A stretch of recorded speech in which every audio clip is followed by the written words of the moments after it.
एकूणच स्थानिक स्वराज्य संस्थांच्या निवडणुकीची तयारी राष्ट्रवादी काँग्रेसनं सुरू केली आहे। विधानसभेच्या निवडणुकीच्या अपूर्व यशाच्या नंतर महाराष्ट्रातल्या स्थानिक स्वराज्य संस्थांच्या निवडणुका दृष्टिक्षेपात आहेत। याच्या अनुषंगाने महिला अध्यक्ष रुपालीताई चाकणकर यांनी विनंती केल्यानुसार आज राज्यातील सर्व जिल्हाध्यक्ष आणि प्रदेश पदाधिकाऱ्यांची महिलांची एक स्वतंत्र बैठक आज आम्ही या ठिकाणी बोलवली होती। आमच्या राज्यसभेच्या खासदार सौभाग्यवती सुनेत्राबाई पवार यासुद्धा या बैठकीला आवर्जून उपस्थित राहिल्या। त्यांनी मार्गदर्शन केलं। वेगवेगळ्या जिल्ह्यांतील वेगवेगळ्या विभागीय प्रदेशांतील माझ्या महिला भगिनींनी सुद्धा त्यांच्या भावना या ठिकाणी व्यक्त केल्या। आदितींनी विचार मांडले, रुपालीताई बोलल्या, सुरेखाताई ठाकरे बोलल्या।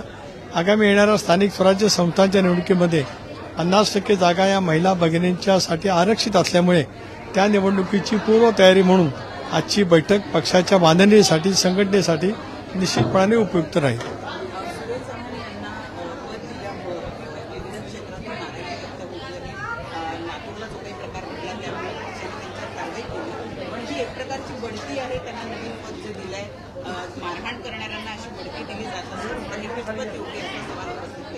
एक असं आहे, जी घटना घडली ती कशामुळे घडली त्याबद्दलच्या इमिजिएट प्रतिक्रिया ज्या द्यायच्या होत्या मी त्याच वेळेला दिल्या।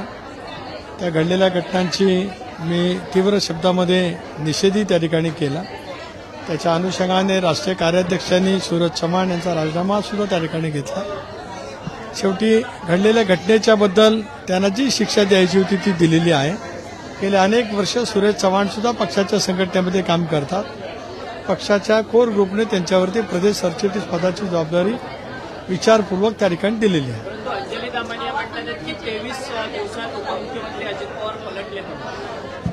एक असं आहे की प्रत्येकाला लोकशाहीमध्ये टीका टिप्पणी करण्याचा अधिकार असतो आणि प्रत्येक राजकीय पक्षाला त्यांचे निर्णय घेण्याचा सुद्धा लोकशाहीमध्ये अधिकार असतो। पक्षाच्या वरिष्ठ कोर ग्रुपने त्या संदर्भातला योग्य तो निर्णय घेतला आहे आणि त्यामुळे त्यांची नियुक्ती त्या ठिकाणी झालेली आहे। आधी शिक्षा आणि आता शाबासकी।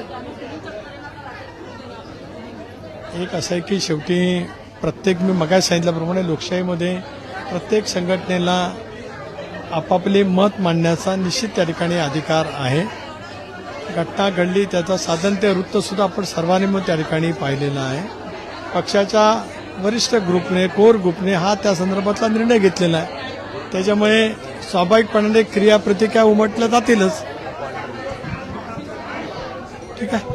जर रायगडच्या पालकमंत्री पदाच्या संदर्भात सातत्यानं वाद जो आहे तो उफाळून येतो, तुमच्यावरती सातत्याने टीका जी आहे ती शिवसेनेच्या आमदारांकडनं होते, त्याला तुमच्याकडनं काय प्रत्युत्तर असणार का? कारण की भरत गोगावले देखील म्हणतात मी कधी राजकीयदृष्ट्या प्रत्युत्तर कुठल्या गोष्टीचं देत नाही।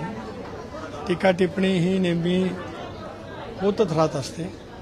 पालकमंत्री संदर्भामध्ये सुद्धा माननीय मुख्यमंत्री, दोन्ही उपमुख्यमंत्री, रायगड असेल नाशिक असेल या संदर्भातला निर्णय योग्य वेळेला त्या ठिकाणी घेतील।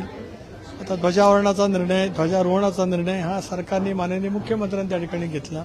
त्यामुळे उद्याचं स्वातंत्र्य दिनाचं ध्वजारोहण त्या ठिकाणी आदिती तटकरे करतील। त्यामुळे टीका टिप्पणी जरी झाली तरी त्याला उत्तर देणं माझ्या स्वभावात नाही। मी माझ्या कृतीतून ज्या पद्धतीने लोकांची सेवा करायची असते ती करत राहतो। लोकसभा सदस्य या नात्याने मी नेहमीच या भावना व्यक्त केल्यात की महायुतीच्या सर्वच घटक पक्षांनी मला सहकार्य केलंय, त्याच्याबद्दल मी कधी नाकारलेलं नाही। बाकी इतर गोष्टी ह्या राजकारणामध्ये ज्या वेळेला आघाडीची सरकार येतात, युतीची सरकार येतात, त्याला काही प्रमाणामध्ये उमटत असतात।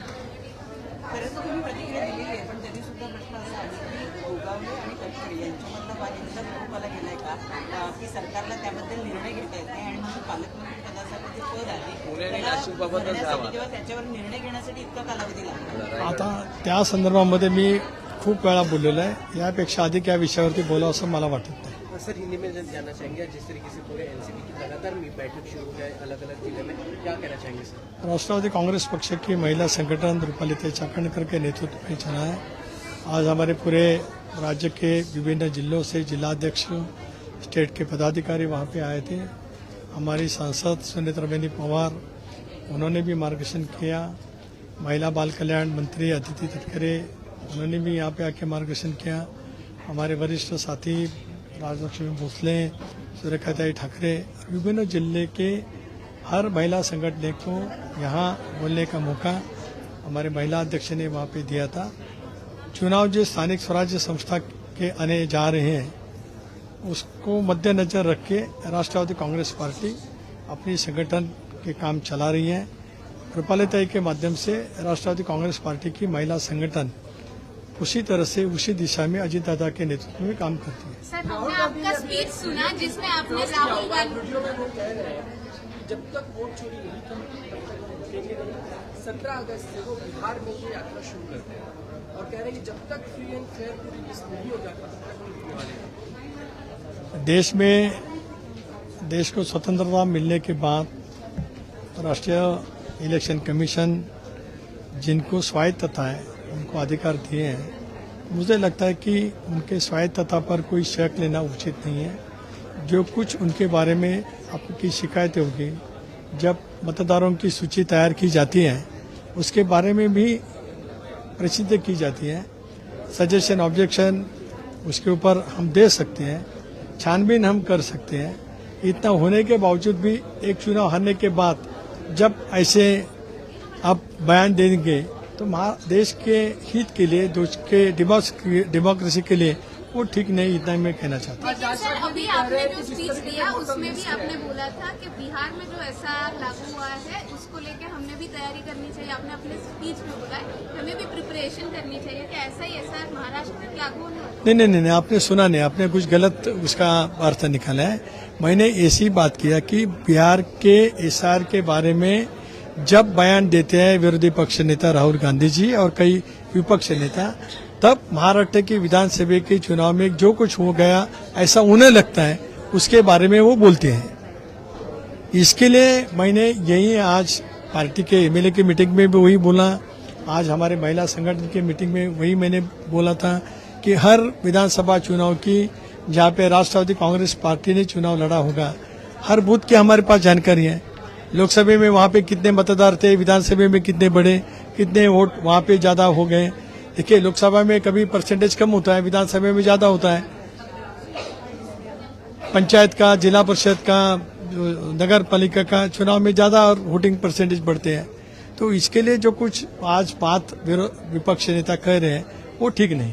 राजस्थान जी अगर कह रहे हैं कि हमको भी उनके भी कार्यकर्ताओं को उन्होंने बता रखा है कि स्थानीय निकाय के चुनाव पहले तो सूची जांचने की जरूरत है और सूची जांचेंगे। वो तो सही है ना, शुरू से वो है। इसीलिए चुनाव आयोग ने बीएलओ हर पार्टी के वहाँ पे अपॉइंट किए हैं। हर बूथ पर हर पार्टी के एक बीएलओ जो यादी की छानबीन कर सकती है, उनको भी यादी मिलती है, तो उन्होंने काम करना चाहिए। ठीक है। मतदार यादीचा घोळावरून आता पुन्हा एकदा महाविकास आघाडी जी विधानसभेच्या निवडणुकीनंतर शिल्लक आहे किंवा नाही असे प्रश्न निर्माण होत होते। आज वायदी चव्हाण सेंटर इथे महाविकास आघाडीची एक बैठक जनसुरक्षा विधेयक आणि त्याचबरोबर मतदार याद्यांच्या संदर्भामध्ये जो आरोप राहुल गांधी यांनी केलाय त्या अनुषंगाने होती आहे। तुमची पक्षाची भूमिका काय या सगळ्या मतदार यादीच्या घोळाच्या संदर्भात? मतदार यादीचा काही घोळ नाही। मतदार नोंदणीची प्रक्रिया अव्याहतपणाने सुरू होत असते। निवडणुकीच्या विशिष्ट कालावधीच्या अगोदर ती थांबते, त्यावेळेला मतदारांची यादी प्रसिद्ध होते। त्याच्यावरती हरकती किंवा सूचना मागण्यासाठी निवडणूक आयोग कालावधी देतं। जे राजकीय पक्ष त्यांचे बूथ कमिटीचे पदाधिकारी योग्य पद्धतीने छाननी करतात, त्यांना कळू शकेल नेमकं याच्यामध्ये काय झालेलं आहे। आणि त्यामुळे एक खोटं नॅरेटिव्ह सेट करण्याचा प्रयत्न पुन्हा एकदा विरोधकांच्याकडनं केला जातोय। राष्ट्रवादी काँग्रेस पक्ष आणि महायुती म्हणून आम्ही सगळेजण सतर्क आहोत। धन्यवाद।